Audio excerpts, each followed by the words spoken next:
Voilà, on va donc aller maintenant dans la deuxième partie du grand message, résolu, décidé, déterminé. Et si vous voulez bien, on va aller dans le psaume 56. Psaume 56 dans votre Bible et nous allons lire quelques paroles de David. David fait une prière ici, donc au verset 13 et 14, au Seigneur. Et voilà ce qu'il dit. Ô Dieu, je dois accomplir les vœux que je t'ai faits. Notez le mot les vœux, c'est-à-dire les promesses, les engagements que je t'ai faits. Je t'offrirai des actions de grâce parce que tu as délivré mon âme de la mort. Tu as garanti mes pieds de la chute afin que je marche devant Dieu à la lumière des vivants. Alléluia. On va aller à votre gauche dans votre Bible, au psaume 50, et le verset 14. Psaume 50, verset 14, où il est dit « Offre pour sacrifice à Dieu des actions de grâce et accomplis, réalise tes vœux envers le Très-Haut. Et invoque-moi, prie-moi, au jour de la détresse, je te délivrerai et tu me glorifieras. Amen. Seigneur, nous sommes devant toi et nous désirons ta bénédiction, nous désirons ta faveur sur nos entreprises, sur nos vies, sur nos familles, sur notre santé physique, morale et spirituelle. Nous prions que ce soir encore, le message que nous allons entendre puisse percuter nos cœurs, nous apporter consolation, courage et direction. Garde-nous, Seigneur, déterminés. Nous voulons marcher, Seigneur, dans nos résolutions, dans nos promesses, dans nos vœux, dans nos déterminations, Seigneur, envers toi. Merci pour ta sainte parole et bénis ce pain au nom puissant de Jésus. Amen. Et tout le peuple dit Amen. On peut s'asseoir, frères et sœurs, chers amis. Alléluia. Nous avons vu donc dans la première partie comment évidemment donc David s'est écrit un jour « Ô Dieu, je dois accomplir les vœux que je t'ai faits. Il faut que je réalise que j'agisse sur les promesses que je t'ai faites. Je t'offrirai des actions de grâce. » Plusieurs personnes refusent de prononcer des vœux. Plusieurs personnes refusent de déclarer des promesses. Mais dans la Bible, il y a plusieurs exemples de grands hommes, de grandes femmes de Dieu qui ont été guidés par leurs promesses. Leurs promesses les ont gardées dans le droit chemin. Et ils ont été dirigés par des vœux. Ils ont été conduits par des engagements, et je dirais, officiel. Et c'est le Seigneur qui, dans le Nouveau Testament, va dire que votre oui soit oui et que votre non soit non. Daniel, nous avons évidemment une image sur l'écran de Daniel dans la fosse aux lions pour, je dirais, vivre ce genre d'expérience-là. Vous ne pouvez pas vivre cela si vous n'êtes pas résolu, si vous n'êtes pas déterminé, si vous n'êtes pas décidé, évidemment, à suivre le Seigneur. Et nous avons vu, évidemment, la première résolution que nous devrions prendre comme chrétiens, c'est ne jamais transiger avec le péché. Ne jamais s'accommoder du péché. Ne jamais capituler devant le péché, ou sortir le drapeau blanc, le mouchoir blanc en disant « Satan, laisse-moi tranquille, je te laisserai tranquille ». Non, nous sommes en guerre, nous avons un ennemi et nous avons besoin justement de lever le bouclier, pas le mouchoir blanc, le bouclier de la foi pour s'opposer, pour résister, pour être opiniâtre. C'est ce que Daniel était à Babylone. Il avait environ 14-15 ans lorsqu'il est entré par les portes de Ishtar à Babylone, et là, en voyant le péché, en voyant la corruption, la pourriture, la saleté, l'immoralité sexuelle, en voyant la nudité, les danses, la musique diabolique, il a dit, pas question pour moi, je n'en veux pas. Et il a gardé ses vœux jusqu'à sa vieillesse. À partir de Daniel, 1er chapitre, verset 8, où il est dit, Daniel résolu dans son cœur de ne pas se salir, jusqu'à Daniel, chapitre 12, où le ciel va lui dire, Daniel, tiens-toi debout, tu seras dans tes bottes au jour des récompenses, au jour où tu recevras ton héritage. Marche vers ta fin, tu te reposeras dans le ciel. Alléluia. Jusqu'à la fin de sa vie, nous avons, je dirais, un jeune homme au début du livre et nous avons un vieillard à la fin du livre. Et au travers de toutes ces années-là, il a été résolu, décidé, déterminé. On a essayé de le prendre, on a essayé de le calomnier, on a essayé de se saisir de lui. Il a été jusque dans la fosse au lion, mais il n'a jamais reculé par rapport à ses engagements de suivre le Seigneur. Amen. Comment sommes-nous? Comment, évidemment, agissons-nous? Nous allons voir maintenant, dans la deuxième partie, une certaine résolution que nous devons prendre si nous voulons réussir, si nous voulons croître, grandir, progresser. C'est ne jamais considérer, écoutez bien, ne jamais considérer nos biens matériels, nos biens personnels, comme étant notre possession. Nous sommes, nous serons toujours des locataires. Peut-être vous avez une maison, vous êtes propriétaire, vous avez une voiture, mais vous êtes quand même des locataires. Amen. Alléluia. Ça ne veut pas dire que nous ne devons rien posséder, mais ça veut dire être délivrés de tout sentiment de possession. C'est à moi. Pour un homme, ça peut être son automobile. Ça peut être sa maison. Dans la Bible, on nous parle évidemment des païens. Il est dit dans Psaume 49, ils ont confiance dans leurs biens et se glorifient de leur grande richesse. Ils disent, ils ne vivront pas toujours, car ils la verront, la mort. Ils s'imaginent que leurs maisons seront éternelles, que leurs demeures subsisteront d'âge en âge. Mais l'homme sur terre n'a pas de durée.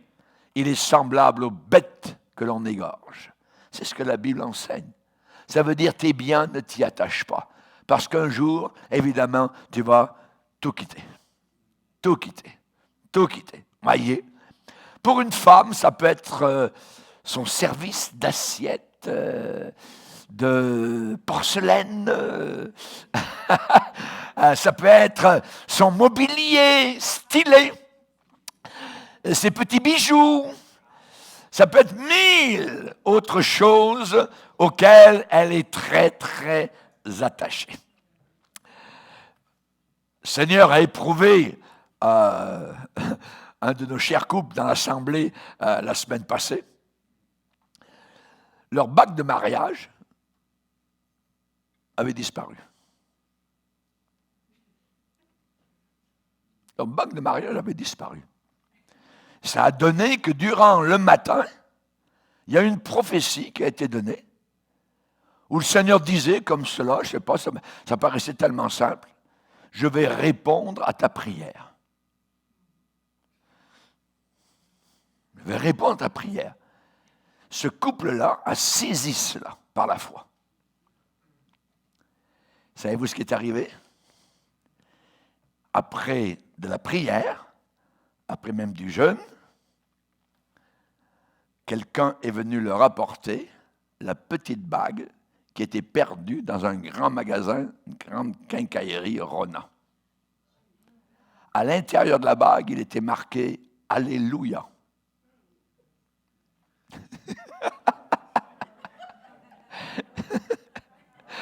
Merci Seigneur.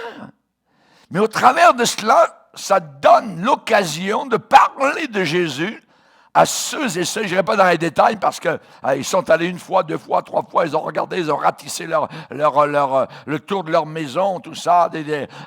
Ça a été. Mais le Seigneur a répondu, Seigneur, s'il te plaît, nous avons besoin de notre bague. Oui. Et c'est là, évidemment, où le Seigneur, sa bonté, leur a accordé. Mais c'est dans ces moments-là où l'on voit, évidemment, que nous sommes attachés à certaines choses qui nous sont chères. Ce besoin de posséder est profondément ancré, enraciné dans l'homme. Regardez deux enfants à la maison. Ils marchent à peine, voyez, mais c'est à moi, c'est à moi. Non, voyez, ils pleurent et ils crient et tiennent le jouet que l'autre veut, évidemment, prendre. C'est le mien. Un langage semblable, évidemment, va toujours être nuisible à l'épanouissement chrétien. Le jeune homme riche avait ce problème. Son histoire est décrite dans la Bible. Jésus n'a pas demandé à tout le monde de va et vanter bien, non. Mais à ce jeune homme, parce que c'est là où le bas blessait, c'est là où Jésus savait qu'il, évidemment, était pris, poigné, saisi, encerclé par ce désir de possession. Il avait de grands biens. Et Jésus lui dit, Jésus tire la flèche en plein dans le mille. Tu veux me suivre? Tu veux me servir? Alors, vends tout ce que tu as. Viens et suis-moi. Et nous ne connaissons même pas son nom. Il aurait pu être un autre apôtre. Il aurait pu être avec les autres. Il aurait pu aller prêcher la parole de Dieu. Mais la Bible dit qu'il est reparti tout triste parce qu'il avait de grands biens. Il était attaché à ses biens. Dieu ne nous demande pas de vendre tout ce que nous avons. Non, non, non, non. Voyez?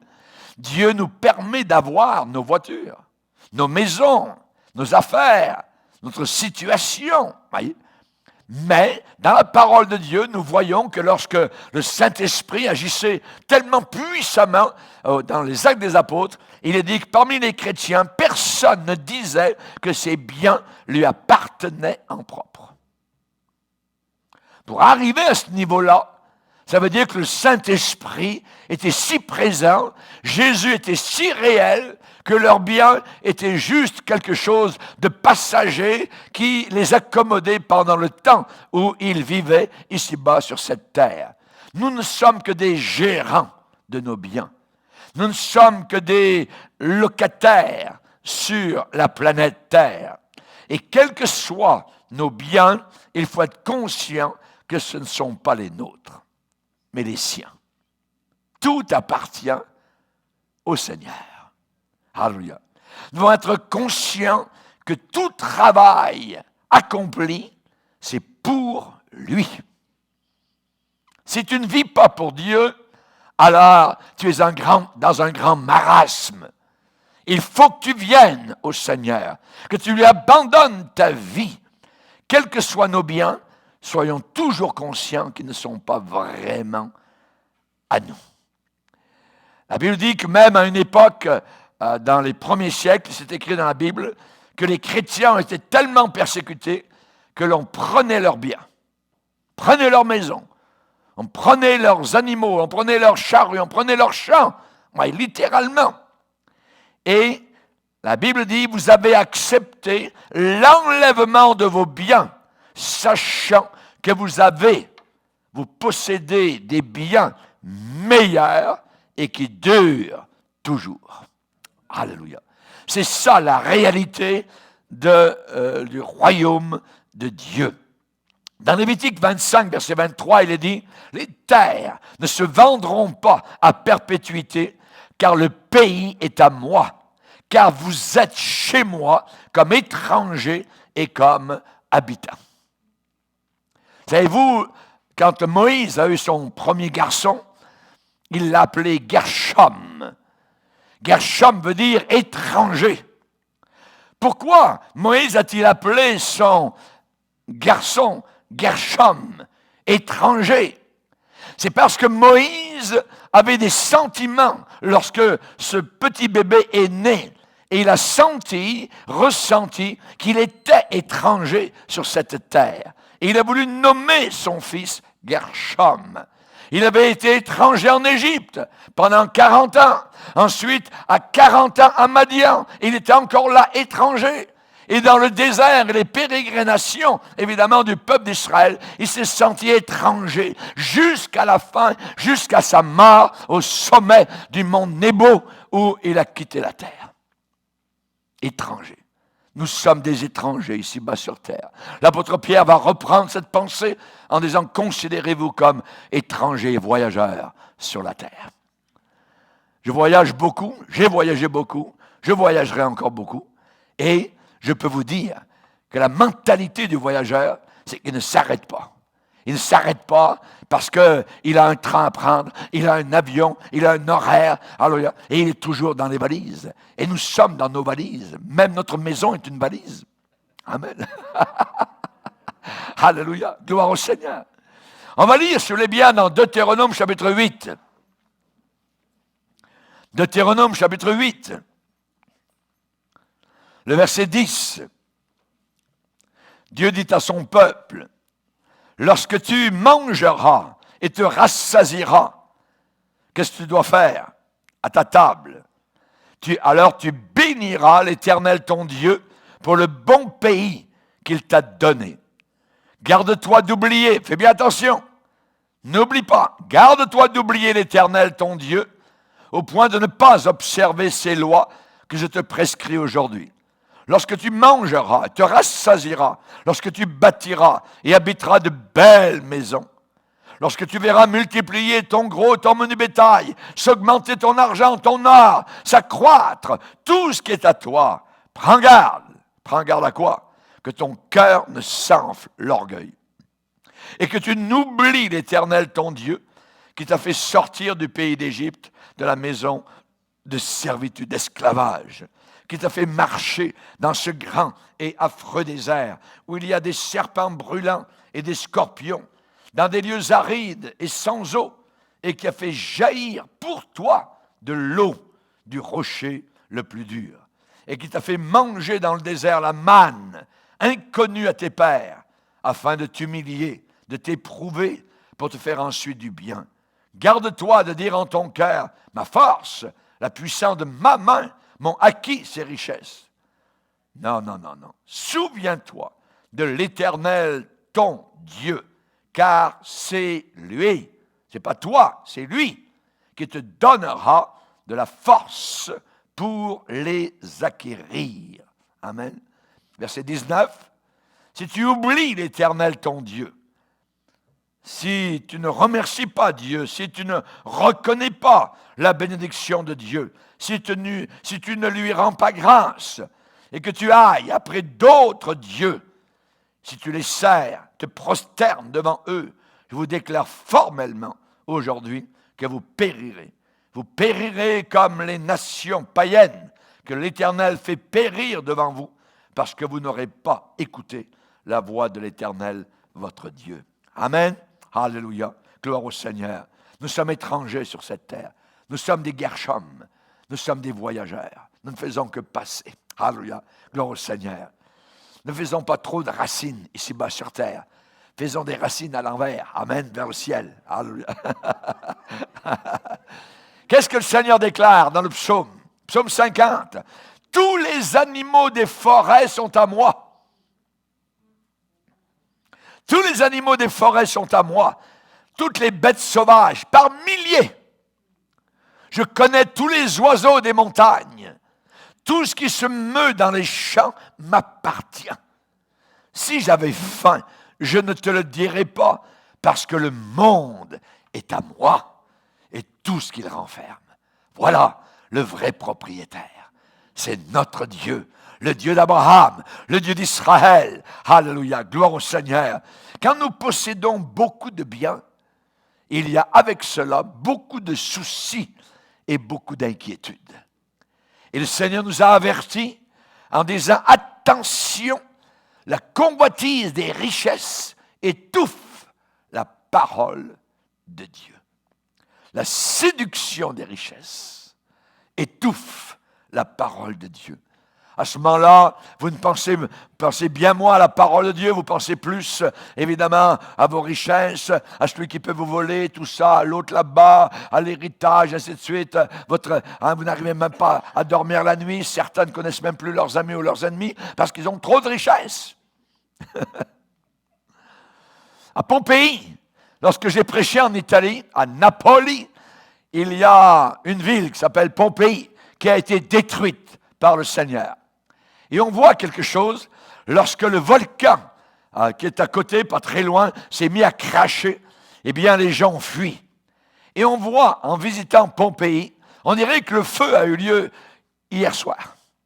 On voit encore les flammes, je dirais la couleur noire qu'ont laissé les flammes sur les maisons. Et c'est quelque chose de formidable, évidemment, à visiter. C'est comme si vous étiez du temps de l'apôtre Paul et vous marchiez dans les rues de Pompéi, ou peut-être qu'il a marché, il a peut-être été chez un chrétien qui est là. C'est quelque chose d'assez formidable. J'avais demandé aux frères italiens, lundi, ma journée off, je veux absolument aller à Pompéi, je veux voir cela. Et là, on nous fait visiter. Et on voit un homme qui est couché à terre, qui est en train de fuir, parce que le volcan, tout ça, les gens fuyaient, et il a un sac d'or entre les mains. L'or a disparu, mais le sac est là. Voyez? Le sac est là, et on voit qu'il essaye, évidemment, donc, mais il est mort en essayant de fuir avec son argent. Avec son argent. C'est terrible, voyez? Qu'est-ce que le Seigneur a dit aux riches? Il a dit, malheur à vous, les riches, parce que vous avez votre consolation. Vous avez votre consolation. Oui, c'est sur la terre. C'est sur la terre.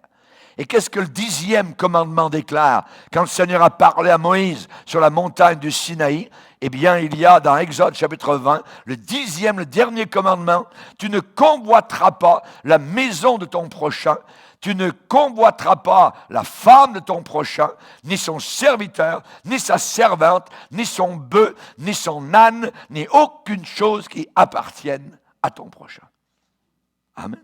Alléluia. Donc c'est très clair. Et évidemment, si tout est à Dieu, si tout ce que nous avons, finalement, nous le reconnaissons comme appartenant à Dieu, alors on n'a pas besoin de se préoccuper, je dirais, pour les richesses des autres, les biens des autres. On est content, au contraire, on va dire que Dieu les bénisse, tout ça. On n'a pas de problème avec cela. Mais le désir de possession est un obstacle pour le chrétien. La Bible dit, ceux qui veulent s'enrichir, ceux qui désirent devenir riches, tombent dans un piège. Dans le piège, voyez, Dieu nous demande surtout d'être riches en lui.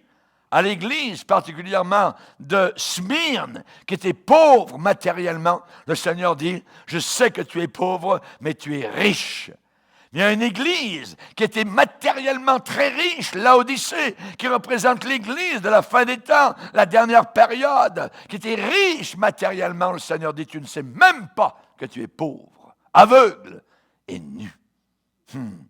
Donc nous voyons comment Dieu pense, comment Dieu voit évidemment tout cela. Rappelons-nous la femme de Lot. Elle est sortie de Sodome, mais son cœur était attaché, évidemment, à sa maison, à Sodome, et elle est morte en sortant de Sodome. Géasi, dans le ministère, il a vu les guérisons, il a vu les miracles de Dieu, et il a désiré l'argent de l'homme qui avait été guéri. Il a couru après lui, voyez, et il a dit un mensonge. Et finalement, ça a été la lèpre qui est tombée sur lui. Il a été déclassifié du ministère pour le reste de sa vie. Rappelons-nous Akan, à la bataille de Jéricho. Josué avait bien dit, Dieu vous donnera la victoire. Allez-y, foncez, les murailles vont tomber, et les murailles sont tombées vers l'intérieur. Et ils ont pu monter dans la ville. Et Josué avait dit, ne prenez rien, ne prenez absolument aucun butin. Tout ira dans le coffre du Seigneur. Mais Akan est entré dans une maison, et il a vu un beau manteau de Shinéar, un manteau de Babylone, qui devait possiblement avoir, qui brillait, qui devait avoir toutes sortes de choses en or dessus. Et il l'a pris. Il savait qu'il faisait mal. Il est allé le cacher dans sa tente. Savez-vous ce qui est arrivé? Il a emmené toute sa famille vers la mort. Toute sa famille est morte à cause de ce geste. J'ai vu, j'ai convoité, j'ai pris. Et ça a été la fin. Ça a été la fin. C'est terrible. Donc, attention. Si nous pouvons renoncer à ce désir, si nous avons le contentement, c'est ce que la Bible demande, le contentement, alors nous connaîtrons la véritable liberté. Dans Hébreux chapitre 13 et au verset 5, le Seigneur déclare qu'il ne nous abandonnera jamais. Tout ce que nous avons besoin, il va nous le pourvoir. Ne vous livrez pas à l'amour de l'argent. Ne vous abandonnez pas à l'amour de l'argent. Contentez-vous de ce que vous avez. Le contentement. Car Dieu lui-même a dit, je ne te délaisserai pas, je ne t'abandonnerai pas. Donc, si le Seigneur ne nous abandonne pas, alors nous pouvons véritablement donc faire confiance au Seigneur. Maintenant, vis-à-vis de cette maladie terrible, la convoitise des richesses, nous avons un contrepoison. Les dîmes et les offrandes. Alléluia! Nous sommes heureux, amen, de compter sur le Seigneur et nous lui apportons dans la maison, évidemment, ce contrepoison contre notre mauvais cœur, notre avarice, nos dîmes et nos offrandes. Ça appartient au Seigneur. Et vous verrez, dit le Seigneur, si vous apportez vos dîmes et vos offrandes, vous aurez de la nourriture dans ma maison. Est-ce que la plupart d'entre vous ici qui m'écoutez, vous êtes fidèles à vos dîmes et à vos offrandes? Est-ce qu'il y a de la nourriture spirituelle à l'église du Sentier? Oh yes! On est nourri, et je suis nourri moi aussi. Et je bénis le Seigneur par la fidélité et l'observance de la parole de Dieu qui s'accomplit et se réalise. Vous verrez, si je n'ouvre pas pour vous les écluses des cieux. Hallelujah. Les dîmes, c'est l'antidote contre la cupidité, c'est le remède contre l'amour de l'argent. C'est un dérivatif merveilleux, inventé par le Seigneur. Alléluia. Gloire au Seigneur. 1000 $, 100 qui vont au Seigneur. 10 000 $, 1000 qui vont au Seigneur. C'est aussi simple que ça. Gloire au Seigneur. Et c'est facile à calculer, même si vous n'êtes pas bon en arithmétique. Amen. C'est très facile. Alléluia. Ô Dieu, je dois accomplir les vœux que tu m'as, donc les vœux que je t'ai faits. Je dois accomplir. Un autre. Ne vous défendez jamais vous-même.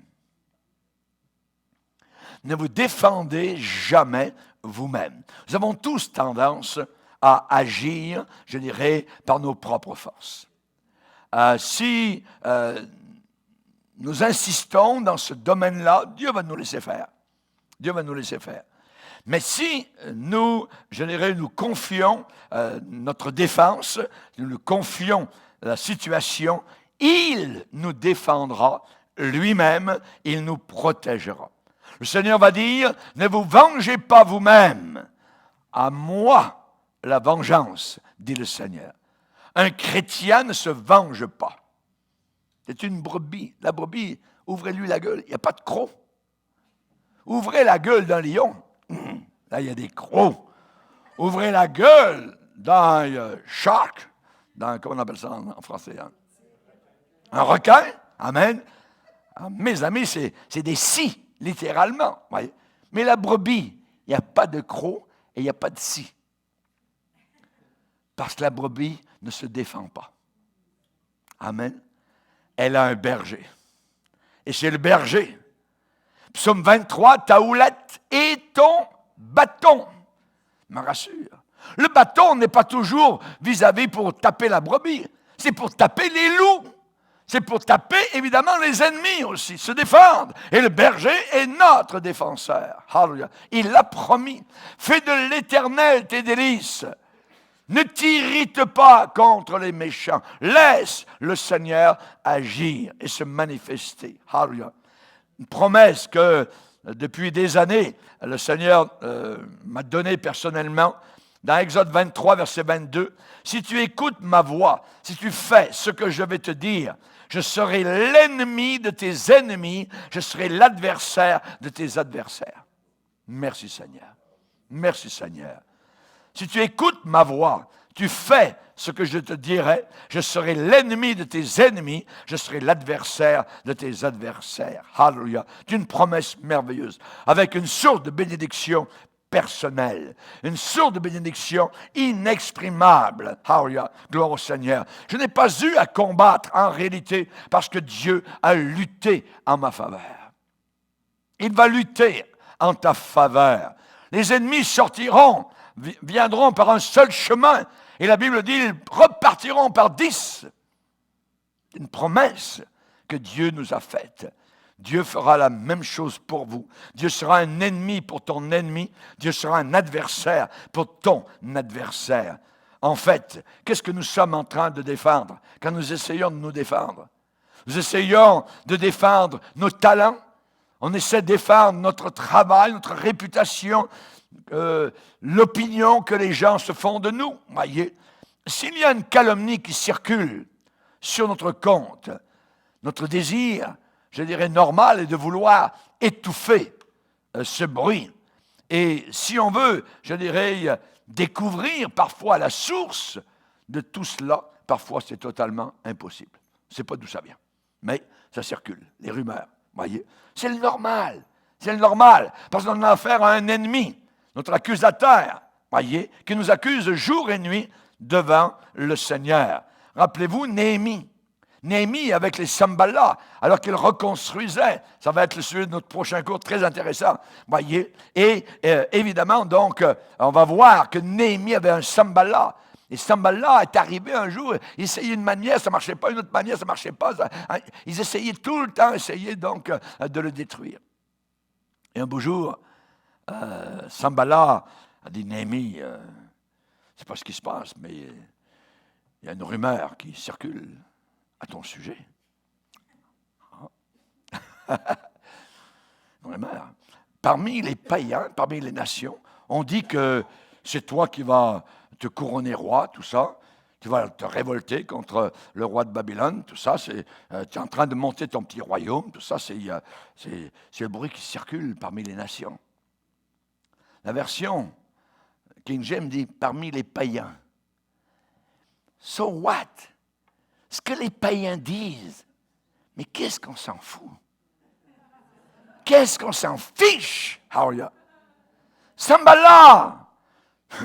Que les païens disent ceci, cela. Mon rapport est propre et pur devant le Seigneur. Je construis le royaume de Dieu. Je travaille pour le Seigneur. J'ai une épée d'un côté, j'ai une truelle de l'autre. Sambala, va voir les tiens. Amen. Alléluia. Gloire au Seigneur.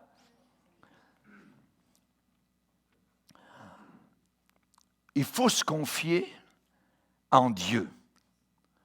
Et Dieu a promis de nous défendre. Dans Job, vous savez qu'il avait des amis, Job. Ses amis étaient, je dirais, avec un lance-flamme. Ils essayaient de trouver, de percer le cœur de Job. Job, tu dois avoir quelque chose dans ta vie. Tu ne nous le dis pas, tu as un péché, tout ça. Regarde ce qui t'arrive, c'est abominable. Tu dis que tu pries tous les matins, tout ça. Tu dis, alors attends, regarde, tu es malade, tu as un cancer. Tous tes enfants sont tous morts, quasiment le même jour, tout ça. Regarde ta femme, elle ne te croit même plus, tout ça. Et tu continues à servir Dieu. Non. Et là, ils essayaient de trouver quelque chose. Ouais. Dieu est celui qui va nous défendre. Et Job, depuis son tas de fumier, depuis son paquet de cendres, alors qu'il se gratte avec un tesson de bouteille, alors que sa peau est devenue noire, sèche, qu'il est en train quasiment de mourir. Il dit, déjà maintenant, mon témoin est dans le ciel. Mon témoin est dans les lieux élevés. Mon témoin. Tu as un témoin, mon frère. Tu as un témoin, ma sœur, contre ton accusateur. Au psaume 35, le psalmiste va dire, réveille-toi, Seigneur, pour me faire justice. Mon Dieu, mon Seigneur, défends ma cause. Défends ma cause. C'est lui qui qui nous défendra. Hallelujah. C'est lui notre avocat. La promesse est formelle, elle est aussi solide que des rails d'acier trempé sur lesquels roulent les gros véhicules, les trains. Regardez bien cette promesse. Toute arme forgée contre toi sera sans effet. Et toute langue qui s'élèvera en justice contre toi, tu la condamneras. Voilà l'héritage des serviteurs du Seigneur. C'est lui, le Seigneur, qui veillera à ce que personne ne nous nuise.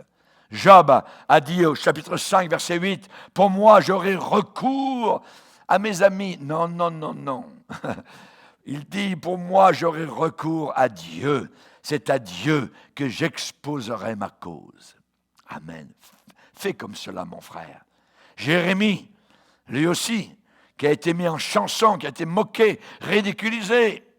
Il a dit, « L'Éternel des armées est un juge juste, qui sonde les reins et les cœurs. Je verrai ta vengeance s'exercer contre eux, car c'est à toi, Seigneur, que je confie ma cause. » Confie ta cause entre les mains du Dieu Tout-Puissant.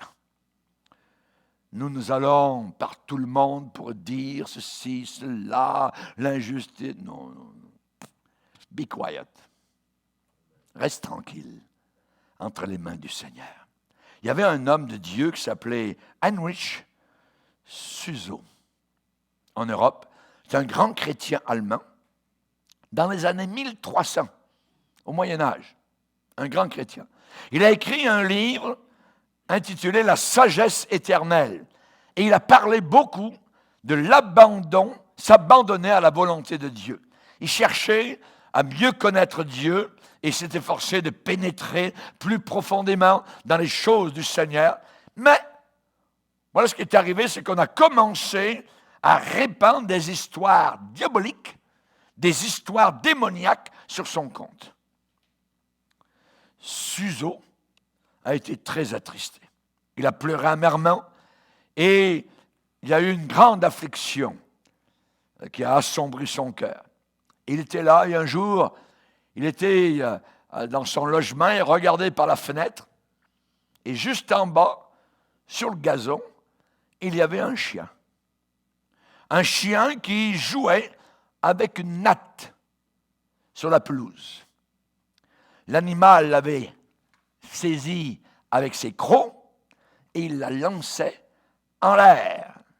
Elle retombait, il courait, il la rattrapait, il la relançait en l'air. Et Suso regardait ça. Et le Saint-Esprit a parlé à son cœur. Suso Heinrich. Et le Saint-Esprit lui a dit, lui a fait comprendre, regarde, cette natte, c'est ta réputation. Et je laisse les chiens du péché jouer avec elle. Comme ce chien joue avec la natte. Il la lance en l'air, il la déchire, il va courir, il la rattrape, ainsi de suite. C'est ta réputation. Le chien est en train de mettre en morceaux cette natte, en pièces. Et ta réputation, ce qui est en train d'arriver, c'est pour ton bien. Mais les choses vont changer. Et il a été consolé. Et savez-vous ce qui est arrivé? En effet, juste quelque temps plus tard, ceux qui l'avaient calomnié, bientôt ont été confondus. Totalement. Et Suso a connu des jours meilleurs et son influence a continué à grandir. Et aujourd'hui encore, plus de 700 ans plus tard, ses cantiques et ses écrits sont des sources d'enrichissement. Son nom et sa réputation demeurent sans tache. Ne pas se défendre soi-même. Laissez le Seigneur vous défendre. J'accomplirai les vœux que je t'ai faits. Dites au Seigneur, je ne me défendrai plus, Seigneur. Une autre, ne jamais dire du mal des autres.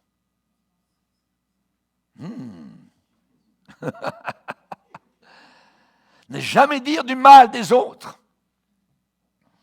La Bible dit, la charité couvre une multitude de péchés. Celui qui répand des propos, des paroles malveillantes, ne trouve pas grâce auprès de Dieu. Jamais. La haine excite des querelles, mais l'amour couvre toutes les fautes. Celui qui répand la calomnie, nous dit Proverbe 11, 13, dévoile des secrets, mais celui qui a l'esprit fidèle les garde. Si nous avons quelque chose sur notre frère ou sur notre sœur qui pourrait nuire à sa réputation, choisissons un endroit secret. Particulièrement peut-être dans votre jardin, si vous en avez un, derrière votre cabanon.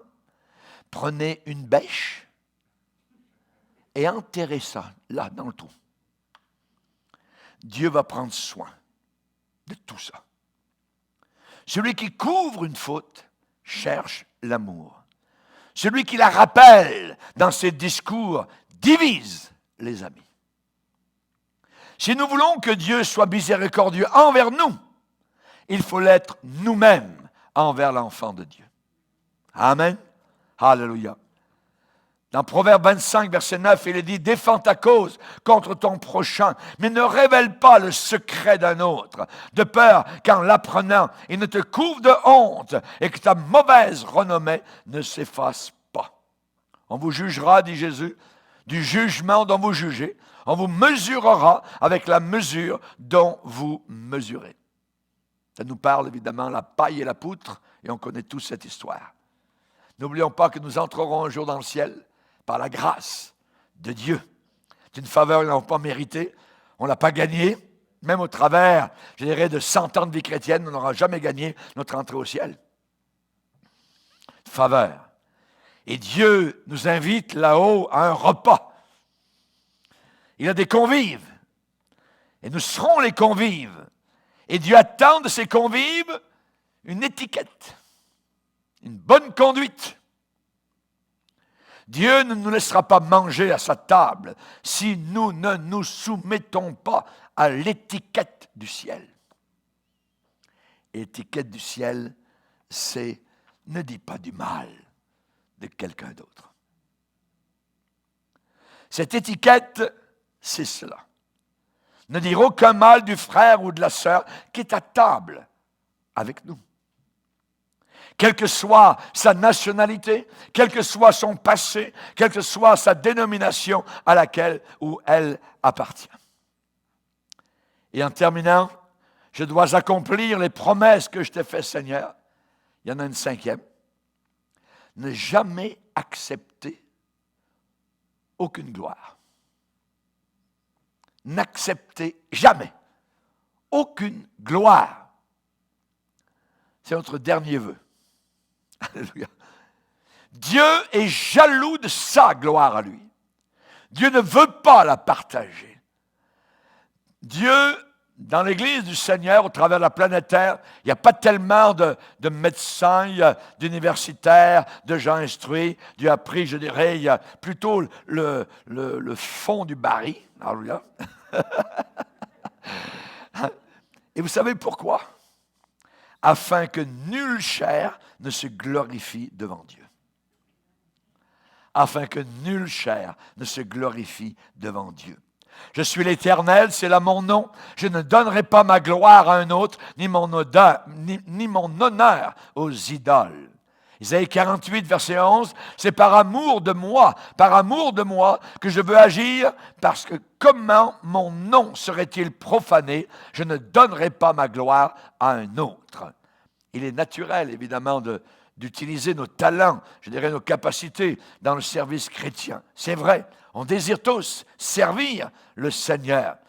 Et on souhaite que les autres, autour de nous, puissent reconnaître la valeur de notre service.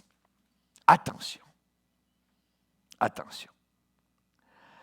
Si nous cherchons à nous faire une réputation parmi les chrétiens, c'est un terrain dangereux.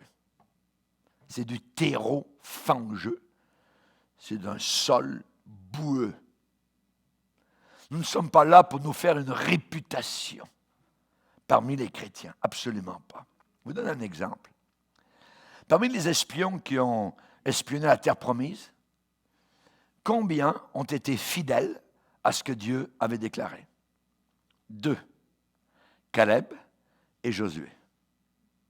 Les deux ont dit la même chose. Les autres ont dit le contraire. Parmi les deux, Caleb et Josué, de qui on se rappelle? Josué et Caleb.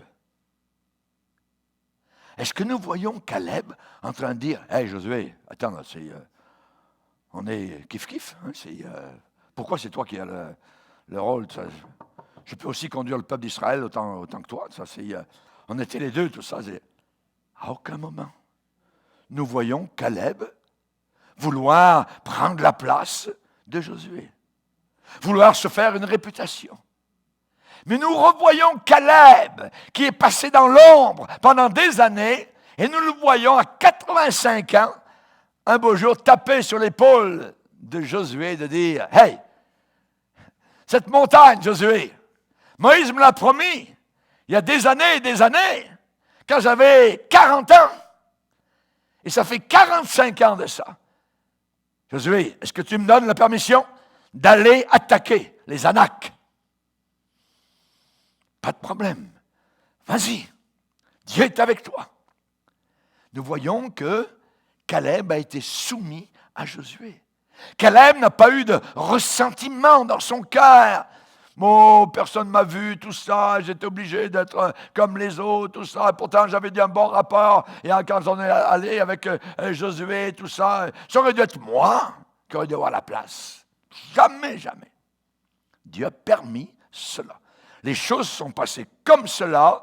Et Caleb a été très content de cela. Et il a gardé sa foi en Dieu jusqu'à l'âge de 85 ans. Durant toutes ces années-là, il n'y a pas eu d'amertume, il n'y a pas eu rien contre son collègue avec qui il avait été visiter la terre promise. Merci Seigneur.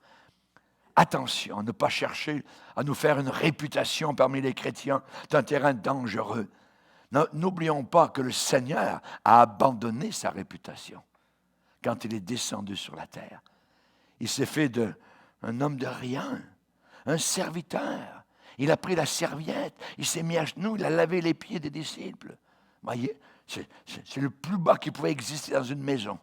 Quand vous arriviez de voyage, vous voyez, eh bien, c'était l'esclave qui venait avec la bassine d'eau, avec la serviette, pour laver les pieds des voyageurs. Et c'est Jésus qui a pris cette place. Et c'est Jésus qui a pris notre place à la croix, la honte. Il s'est fait d'aucune réputation. Relisons Philippiens. Philippiens chapitre 2.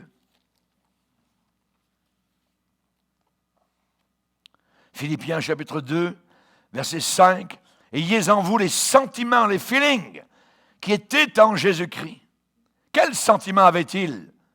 Regardez, lequel existant en forme de Dieu, il savait qu'il était Dieu, n'a pas regardé comme une proie à arracher d'être égal avec Dieu, de monter, absolument pas, jusqu'au niveau de Dieu. Il était Dieu.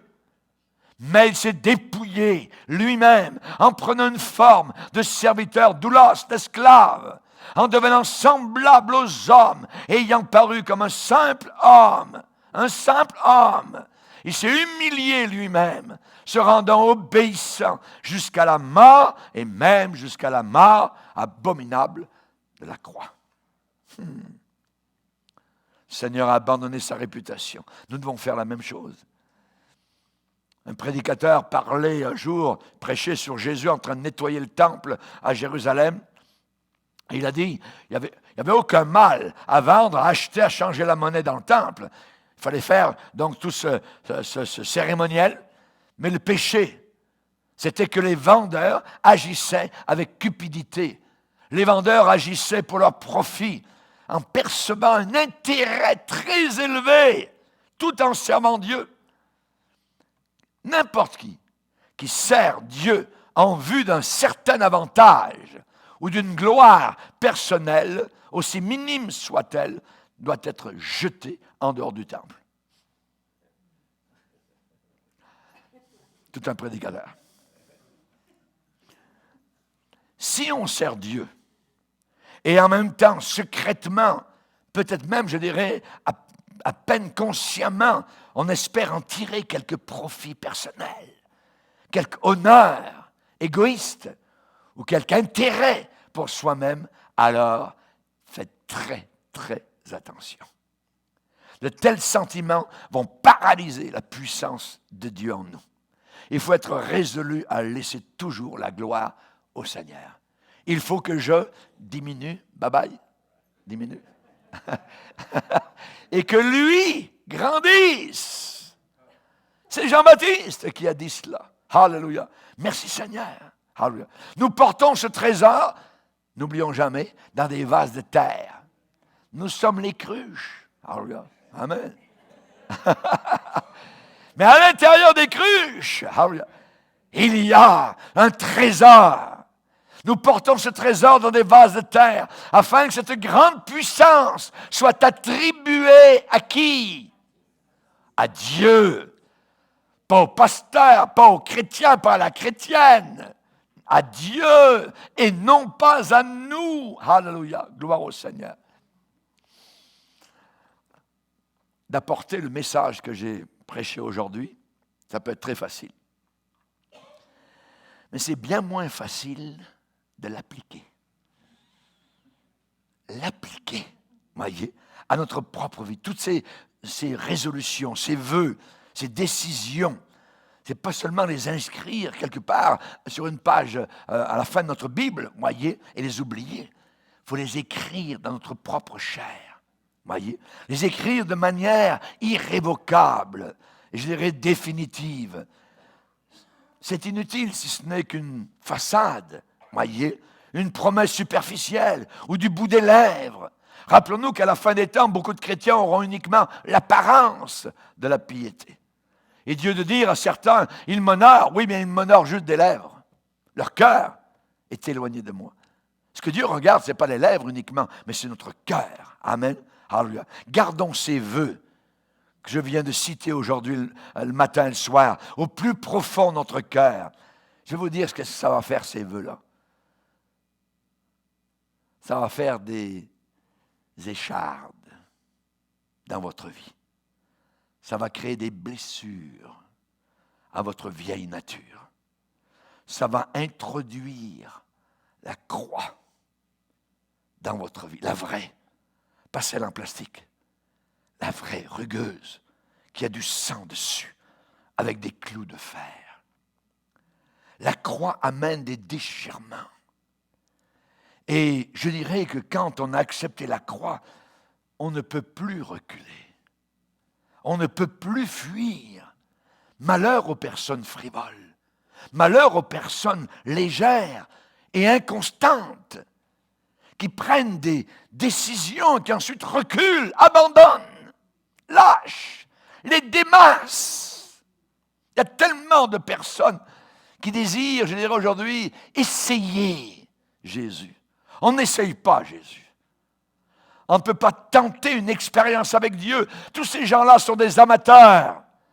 Ils sont avides d'expérience.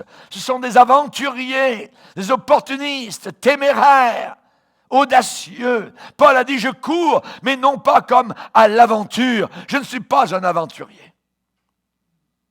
Je ne frappe pas de l'air. Jésus-Christ, ce n'est pas une expérience. Ce n'est pas une possibilité que l'on peut essayer, qu'on accepte ou qu'on rejette selon nos circonstances. Non, nous sommes mis à l'épreuve, à l'épreuve. Ce n'est pas Dieu qui est à l'épreuve, c'est nous sur la terre. La Bible parle de l'épreuve de votre foi. Dieu a manifesté la divinité de Christ. Il a montré que son Fils était Dieu, le Fils, en le ressuscitant des morts, en le faisant asseoir à sa droite et en proclamant Christ, le Seigneur et le Maître. Remettons-lui toutes choses. Remettons-lui toutes choses. Et nous verrons notre vie s'épanouir comme fleur au soleil. Alléluia. Gloire au Seigneur. nous nous élèverons comme d'un aigle. Ceux-ci se fatiguent, ceux-ci retournent vers le monde. Nous nous appuyons sur le Seigneur. Nous le servons avec joie. Nous ne reculerons pas.